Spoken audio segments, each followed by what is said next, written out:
Greetings to all of you in the name of our Lord and Savior Jesus Christ. So, we know one thing, that whatever decisions we make, whatever the acts we do, whatever the choices we make, ultimately we are the ones who have to face the consequences for it in the future. So మనం ఏం చేసినా దానికి ఫలితం మనం అనుభవించాలి. So అది అందరికీ తెలిసిన విషయమే. సో ఈరోజు గంజాయికి నువ్వు బానిసగా ఉన్నావా? గంజాయి నిన్ను పట్టిస్తుంది. ఈరోజు నువ్వు బూజింగ్కి, స్మోకింగ్కి బానిసగా ఉన్నావా? అదే నీ ఆరోగ్యం పాడు చేస్తుంది.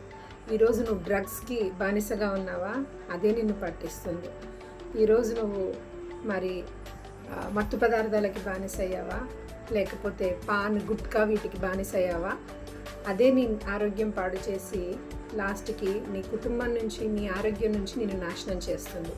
ఈరోజు నువ్వు దేనికి బానిసగా ఉన్నావు? నిన్ను నువ్వు పరీక్షించుకోవాలి.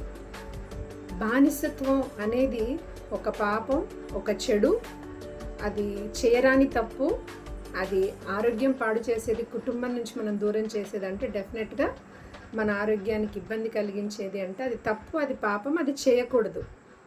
కానీ ఈరోజు అందరం అటువంటి తప్పులు చేస్తున్నాం. కానీ దానికి ఫలితం మనం అందరం చూస్తున్నాం.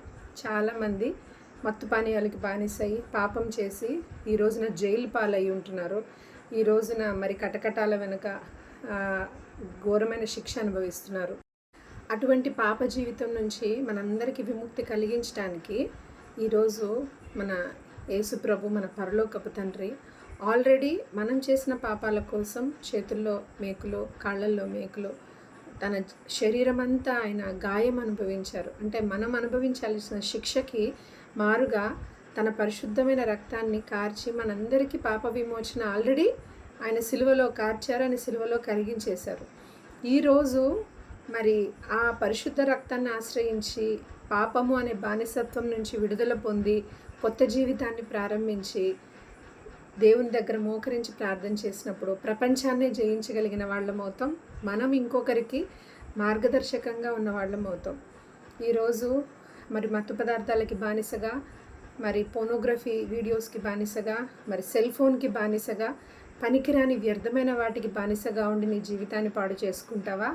లేకపోతే మన పరలోకపు తండ్రి పిలుపు విని ఈరోజు మోకరించి ప్రార్థన చేసి ప్రపంచం ముందు తలెత్తుకునేలా దేవుడు నిన్ను ఆశీర్వదించినప్పుడు నలుగురికి ఉపయోగకరంగా ఉంటావా? నిన్ను నువ్వు ప్రశ్నించుకోవాలి. God bless you all. Thank you.